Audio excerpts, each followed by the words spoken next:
যে ব্যক্তি নিজেকে আল্লাহওয়ালা বানাইতে চায়, যে ব্যক্তি নিজেকে মুত্তাকি বানাইতে চায়, যে ব্যক্তি নিজেকে জান্নাতি বানাইতে চায়, যে ব্যক্তি আল্লাহর রাস্তার কোনো আল্লাহওয়ালা বুজুর্গের সান্নিধ্যে মুরিদ হয়, সালেক হয়, তাজকিয়া আত্মশুদ্ধি করতে চায়, নিজের জীবন ভেতর বাহির সুন্দর করতে চায়, এই সব কিছু সুন্দরভাবে যেন তার মধ্যে আসে এবং পুরা ইসলাম মানা, খেয়াল করেন কথা, পুরা ইসলাম মানা তার জন্য যদি সহজ হতে হয় তাহলে তাকে 6টি আমলে অভ্যস্ত হইতে হবে। কয়টি আমলে? আবার বলেন, কয়টি আমলে? এই 6টি আমলে যদি কোনো ব্যক্তি অভ্যস্ত হয় তো আল্লাহ তাআলা তাকে পুরা ইসলাম মানার, দিন মানার মতো যোগ্যতা, শক্তি, হিম্মত, তৌফিক আল্লাহ দান করবেন। ইমানের 77 শাখা আল্লাহ নবী সাল্লাল্লাহু আলাইহি ওয়াসাল্লাম বলেছেন, এই পুরা ইমান অতি অল্প সময়ে ধীরে ধীরে তার মধ্যে আত্মস্থ হবে, আসবে। হযরতের মূল ফিকির এটা। এই 1 সপ্তাহ খানকায় উনি এটা বুঝাইছেন যে আমার ফিকির, সারা পৃথিবীর মুসলমান যদি প্রকৃত অর্থে দিনদার হইতে হয় তাইলে ইমানের 77 শাখা, মানে পুরা ইমান, ইসলামের সবগুলো অংশ নিজের মধ্যে আনতে হবে, নিজের মধ্যে বাস্তবায়ন করতে হবে, তাইলেই সে পরিপূর্ণ দিনদার। কথা বোঝেন নাই আপনি? একটা লোক তো নামাজ পড়ে মাশাআল্লাহ, কিন্তু উনি মসজিদ থেকে বের হয়ে দোকানে গিয়ে সুদের লেনদেন করে, ওজনে কম দেয়, ধোকা দেয়, মালটার গুণাগুণ মিথ্যা বলে, এই লোকটা কি পরিপূর্ণ দিনদার? একটা তো আছে মাশাআল্লাহ, কিন্তু ওইটা তো নাই, ওইটা তো নাই। একজন নারী নামাজ তো পড়ে কিন্তু পর্দা তো করে না। একজন পুরুষ ছেলে মেয়ের খাদ্য খাবারের খরচ তো করে, কিন্তু তাদের জন্য টেলিভিশন, নাচ গান এটা দেখার জন্য ব্যবস্থা করে। তো একদিকে দিনদার একটা মানে, তো আরো 10টা মানে না, তো এই লোকটা কি পরিপূর্ণ দিনদার হলো? এই হযরত বলেন ইমানের 77 শাখা, এই সবগুলো শাখায় যে সমানভাবে মানে আমলে অভ্যস্ত হবে তাকেই বলা হবে পরিপূর্ণ দিনদার। তার জন্যই জান্নাত, তার জন্যই জাহান্নামের মুক্তি। সাহাবায়ে কেরাম ইসলাম মানছে কয়টা, ছাড়ছে কয়টা? কথা কয় না। মানছে কয়টা, ছাড়ছে কয়টা? আউলিয়ায়ে কেরাম, যাদেরকে আমরা আউলিয়া বলি, বুজুর্গ বলি, পীর মাশায়েখ বলি, তারা মানছে কয়টা, ছাড়ছে কয়টা? সব মানছে, সব মানছে। ঈমানও ঠিক করছে, ইবাদতও ঠিক করছে, মুআমালাতও ঠিক করছে, মুআশারাতও ঠিক করছে, আখলাকও ঠিক করছে, বাজারও ঠিক রাখছে, আবার কি নামাজও ঠিক রাখছে, স্ত্রী সন্তানের প্রয়োজন পূরণ এটাও ঠিক রাখছে, রাত্রি গভীরে তাহাজ্জুদের নামাজ, আল্লাহর বন্দিগি, জিকির, তেলাওয়াত এটাও ঠিক রাখছে। এজন্য পূর্ণ ইমানদার হওয়া চাই, পূর্ণ দিনদার হওয়া চাই। আমি বাপ কত সময় আপনারা আমার মুখে শুনছেন এই কথাটা, আমি প্রায় বলি যে ও আল্লাহর বান্দারা, বাবা, চাচা, মুরব্বীরা অনেকেই বলে এখন আর বয়স শেষ, 60-70 বছর হয়ে গেছে, ছেলে ফেলে যায়, মোটামুটি লাইন ফাইন করছি, অন আল্লাহ আল্লাহ করিয়া কোনো রকম মরে গেলে হয়েছে, মরলেই হয়েছে, কবরে যাওয়ানোর বাকি আর না। আমি সব সময় বলি যে বাপ, কোনো রকম কবরে যাইয়েন না, কোনো রকম প্রয়োজনে চেষ্টা করেন আর কিছুদিন বেঁচে থাকতে। চান যে দুনিয়া থাকতে পারেননি, প্রয়োজনে জিফুত্রে বলেন যে টাঙ্গাইয়া তুই তো কোনানে আমনে রে, যাতে আপনি না মরেন। কারণ কোনো রকমে মরলে বিপদ আছে, কোনো রকম বাঁচলে তারপরেও যাই পারেন আপেল মালটা আরো কিছু খাইতেন পারবেন, কিন্তু কোনো রকম মরলে ফেরেশতার ফিরায় কবরে আপনি থাকতে পারতেন না। ঠিক কিনা বলেন না কেন? আল্লাহ কি আপনারে আমারে কোন রকম কবরে যাইতে কইছে? তো আপনি দি কোন রকম যাওয়ানোর লাইন ধরছেন। ওয়ালা তামুতুন্না ইল্লা ওয়া আনতুম মুসলিমুন, এর মানে কি পূর্ণ মুসলমান না হয়ে মৃত্যুবরণ করো না। তা আপনি দি কোন রকম রব্বুল আলামিন বলেন, ইয়া আইয়ুহাল্লাযীনা আমানু দুখুলু ফিস-সিলমি কাফা, হে ঈমানদার মুমিন, পুরাপুরি ইসলামের মধ্যে পরিপূর্ণভাবে প্রবেশ করো। দূর একটা আছে 10টা নাই, 10টা আছে 20টা নাই, এমন আপনি যদি বলেন আমি পারবো, পারবেন, আপনি পারবেন, আপনি মানুষ, আপনি গরু ছাগল না। মানুষ পারবে বলেই আল্লাহ তাআলা মানুষের জন্যই বিধান দিয়েছেন, ঠিক কিনা বলেন না? ফেরেশতাদেরকে বলছেন আমি জানি যা তোরা জানোস না তা, আমি বুঝাই বানাইছি মানুষ, আমি পারবে সে, আমার হুকুম মানতে পারবে, আমার দ্বীন গ্রহণ করতে পারবে, আমার শরীয়ত নিতে পারবে, আমার বিধান তারা পালন করতে পারবে, এই যোগ্যতা দিয়েই আমি মানুষ বানাইছি। অতএব পারবেন আপনি বলে যে ভুল হয়ে যায়, ছুটে তো যায়, গুনাহ তো হয়ে যায়, নাফরমানি তো হয়ে যায়। আরে তো চমৎকার বিষয়, আল্লাহ তাআলা বলছে বান্দা রিমুভার তো আমি রাখছি, মুসাবার জন্য তো আমি রাখছি ব্যবস্থা। যতবার হবে গুনাহ ততবার তওবা করবা, ততবার তওবা করবা, বারবার তওবা করলে আমি পুনরায় তোমারে আবার মুত্তাকি বানায় দেব। অজু তো ভাঙবেই, আবার অজু করবা, তাইলে তুমি নিয়মিত অজুওয়ালাই হয়ে যাবে। কথা বোঝেন না? একজন মানুষ যদি নিয়ত করে আমি সর্বদা অজু সহ থাকবো, তাহলে এ বেটা তার পেশাব করতে পারত না। কেমনে করবে পেশাব? ওমা অজু ভেঙে যাবো না? কথা বলেন না কেন? তার মানে কি? তার মানে কি বলেন? সাহাবীদের জীবনীতে আছে, আউলিয়াদের জীবনীতে আছে, তিনি সর্বদাই অজু অবস্থায় থাকতেন, তার মানে পেশাব করতেন না, নাপাক হতেন না ওনারা, আবার করে নিতেন অজু। যিনি বারবার অজু ভাঙলেই আবার পুনরায় অজু করে নেয়, তারে কি বলে না অজু ভাঙছে এটা বলে না, তারে বলে উনি সর্বদা অজু অবস্থায় আছেন। যে গুনাহ হলেই মাফ চেয়ে নেয়, তওবা করে নেয়, আবার ছেড়ে দেয়, আর করবে না ওয়াদা দেয়, আবার চেষ্টা করে গুনাহ আর করব না, আল্লাহ তাআলা বলে তুমি মুত্তাকি থাকবা, তুমি আল্লাহওয়ালাই থাকবা, তুমি জান্নাতি হইবা। তো আর সমস্যা কি? তো আর সমস্যা কি? 1000বারও যদি তওবা ভেঙে যায় আবার করো, আবার ফিরো। এজন্য বাপ আমরা প্রত্যেকেই পুরা দিন মানতে হবে, ইমানের 77 শাখা সবগুলো মানতে হবে, পুরা দিনদার হইতে হবে। আর এর জন্য বিশেষ শক্তি সঞ্চয়ের জন্য, শরীরের মধ্যে ভিটামিন শক্তি আনয়নের জন্য 6টা জিনিস লাগবে।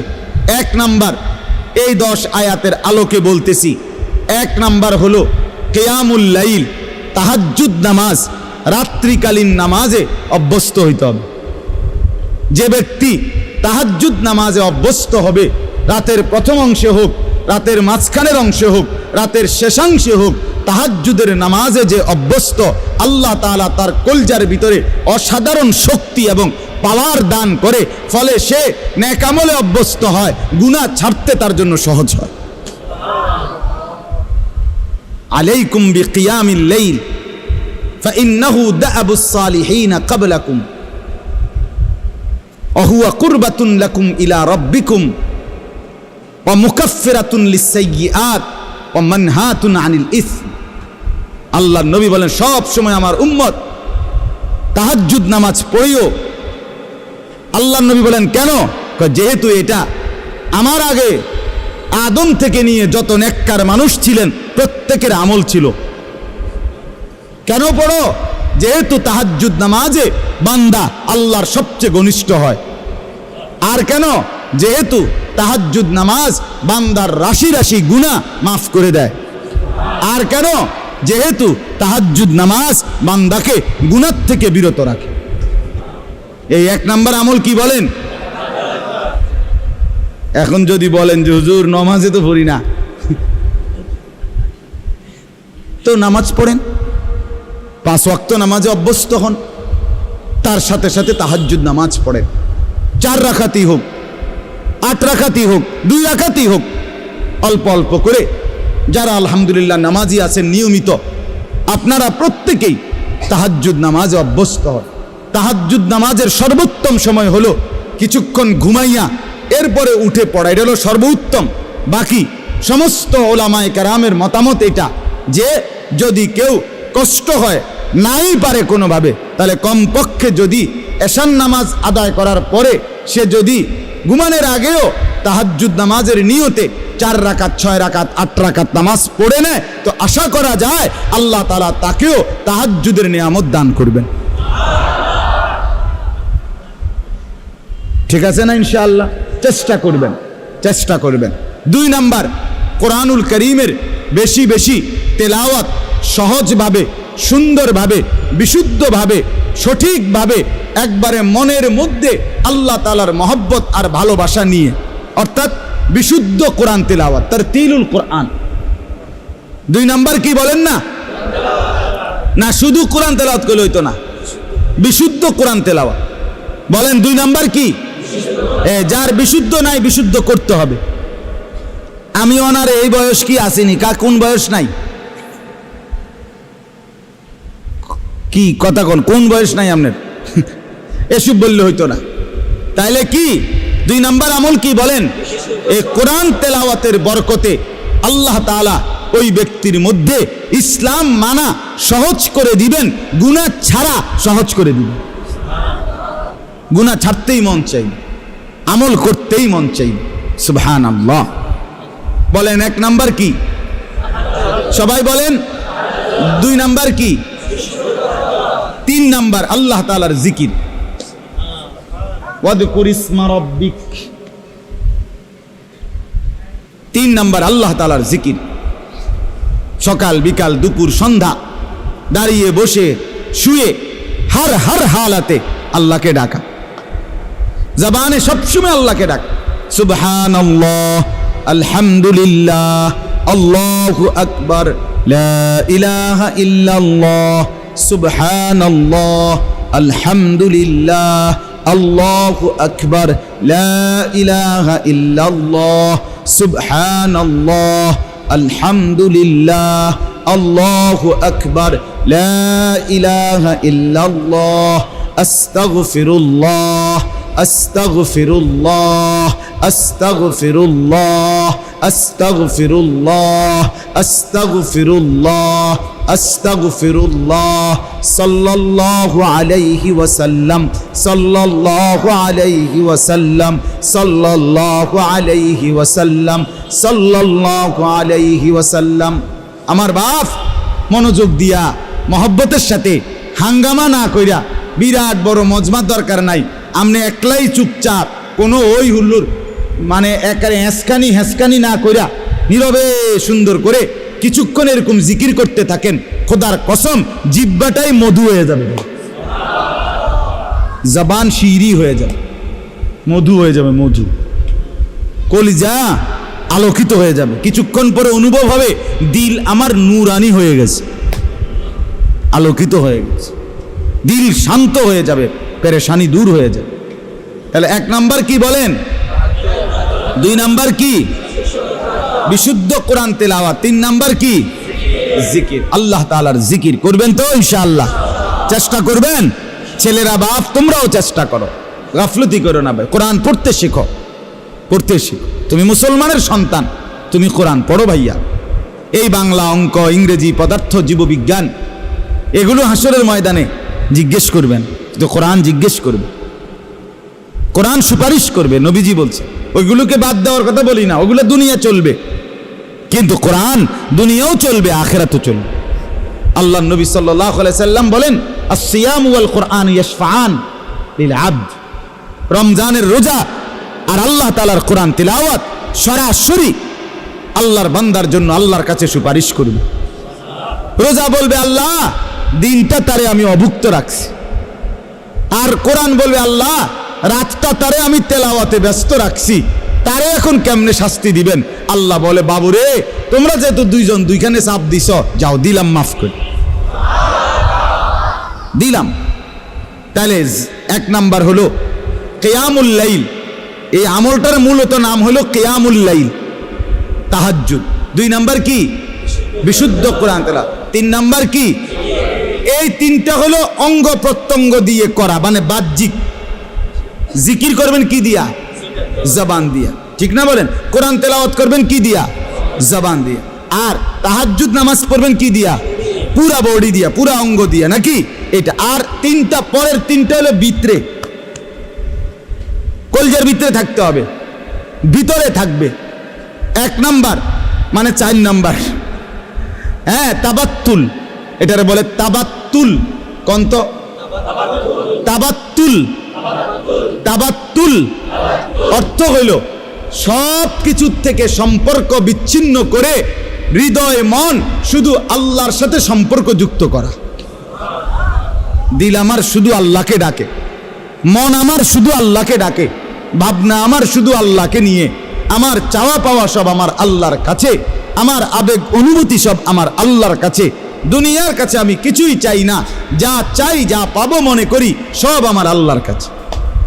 অন্তর আল্লাহর সাথে কি করা? সম্পর্কিত। ও তাবাত্তাল ইলাইহি তাবতীলা, তাবাত্তুল। এইটা, এই 4 নাম্বার হলো অন্তরকে আল্লাহর সাথে কি করা? সম্পৃক্ত করা। বলে এটাকে সারাক্ষণ সম্ভব? একটু একটু করে বাড়ান, অল্প অল্প করে বাড়ান, আস্তে আস্তে বাড়ান, আল্লাহ তৌফিক দান করেন। 5 নাম্বার মানে 2 নাম্বার, 5 নাম্বার হলো আল্লাহ তাআলার উপরে সর্বাবস্থায় তাওয়াক্কুল। কার উপরে? তাওয়াক্কুল, ভরসা। ভরসা কার উপরে? রব্বুল মাশরিকি ওয়াল মাগরিব লা ইলাহা ইল্লা হুয়া ফাত্তাখিযহু ওয়াকিলা। এই যে আল্লাহকেই একমাত্র ওয়াকিল, অভিভাবক বা আশা ভরসার কেন্দ্রস্থল শুধুই কাকে বানানো? তাহলে অন্তরে সর্বদা কার উপরে ভরসা করা? 6 নাম্বার সবর করা। অসবির আলা মা ইয়াকুলুন, সর্বাবস্থায় সুখে থাকি দুঃখে থাকি, হ্যাঁ, দিলের মধ্যে থাকবে আমার আল্লাহ আছে, আমি আমার আল্লাহর উপরেই ধৈর্য ধারণ করলাম। তাইলে বলেন, 3টা, পরের 3টা হইল আল্লাহর সাথে অন্তরকে সম্পর্কিত করা, 2 নাম্বার আল্লাহর উপরেই ভরসা করা, 3 নাম্বার সর্বাবস্থায় কি করা? আরবি নামগুলো কোন? তাবাত্তুল, তাওয়াক্কুল, সবর। তাবাত্তুল, তাওয়াক্কুল, সবর। তাবাত্তুল, তাওয়াক্কুল, সবর। 1 নাম্বার কিয়ামুল লাইল, 2 নাম্বার তারতিলুল কোরআন, 3 নাম্বার জিকির, 4 নাম্বার তাবাত্তুল, 5 নাম্বার তাওয়াক্কুল, 6 নাম্বার সবর। 3টা বাহিরে, 3টা ভিতরে।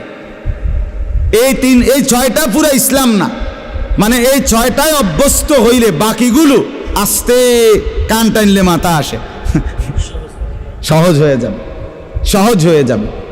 বিশেষ করে তাহাজ্জুদ নামাজ, বিশেষ করে কোরআন তিলাওয়াত, আল্লাহ তাআলার জিকির, এই 3 আমল যখন চালু থাকবে ধীরে ধীরে মজাই লাগবে, অন্তর নূর হবে, আমল করতেই মন চাইবে, গুনাহ দেখলেই ঘৃণা লাগবে, গুনাহ দেখলেই অপছন্দ লাগবে। আল্লাহ তাআলা আমাদেরকে তৌফিক দান করেন। আমার শায়েখ আল্লামা মুফতি মুশতাকুন নবী সাহেবের একটা সুন্দর কথা শুনাই। আমার দেখা আমার হযরত আল্লামা মুফতি মুশতাকুন নবী সাহেব খুব বেশি জিকির করে, উনি একেবারে বেশি জিকির করে। ওনার যদি আপনি 100 না 1000 বয়ান শোনেন, তো 1000 বয়ান এই শুনবেন উনি কিসের কথা কইছে। বয়ানও করে জিকির, নিজেও করে জিকির। আমি মনে করেন কুমিল্লা থেকে সিলেট হুজুরের সাথে 6 ঘন্টার সফর, অনেকবার গেছি হুজুরের গাড়িতে করে। আমার গায়ে হেলান দিয়া হুজুরে শুইছে, মনে করেন আমি দেখছি শুইয়া লাইছে, ঘুমায়ে পড়ছে। যতবার ড্রাইভার মাসুদ ভাই গাড়ি কোনো কারণে ব্রেক করে, সাথে সাথে নড়ে ওঠে না, এই নড়লেই দেখি উনার মুখ দিয়া লা হাওলা ওয়ালা কুওয়াতা ইল্লা বিল্লাহ, সুবহানাল্লাহ, কোনো না কোনো একটা তাসবিহ পড়ে। তবে এটা না দেখলাম ঘুমা। আমি অনেক দিন দেখছি এটা মাকিরি ভাই, এটা কি ধরনের জিন নি, কোনো আদত হয়ে গেছে, অটোমেটিকলি নড়লে চড়লে জিকির করে, জিকির করে, আল্লাহ তাআলার জিকির করে। এই যে জিকির, এই জিকিরের ভীষণ পরিমাণ অভ্যস্ততার কারণে তো হযরতের মধ্যে একটা জিনিস আমি শুধু এটা বলার জন্য, একদিন বহুবার বলছে, অনেক সময় বলে, কয় যে আমি যখন ঘর থেকে বের হই, শুনতেছেন, হুজুর বলেন, আমি যখন ঘর থেকে বের হই তখন আমি আমার আল্লাহর কাছে বলি, আল্লাহ এই আমার দুইটা চোখ, এখন আমি রাস্তায় বের হচ্ছি, এই দুই চোখে যদি রাস্তার কোনো বালু খড়কুটা এরকম কিছু আইসা যদি পড়ে তাইলে আমার চোখের ভীষণ ক্ষতি হবে, জাহিরি ক্ষতি, বাহ্যিক ক্ষতি হবে চোখের, ঠিকই না বলেন না? বলে আল্লাহ এই ক্ষতি থেকে আমার চোখকে আপনি বাঁচান।